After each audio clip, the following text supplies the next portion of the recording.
This is a funny story that I don't know if told this before, but uh, I remember going into see Jazzy Jeff, and he was on uh, uh, Touch of Jazz. He had his studio in the basement of 444. I think it was South 4th Street or North 4th Street, but it was in this big office building. But I went in there, and he was in the lobby there, and he says, George, let me show you something.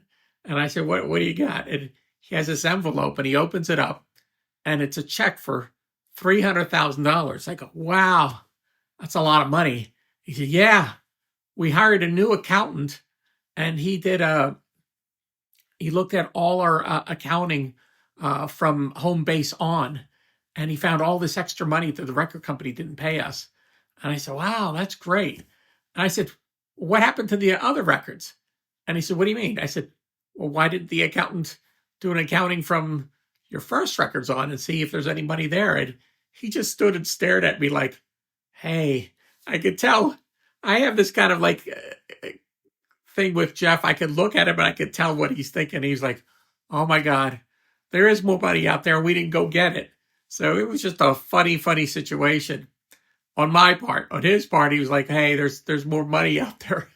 I should go and find it. I don't know if he ever got the accountant to look into that, but if he found that much money from the recent albums, what's in the old albums that they didn't get?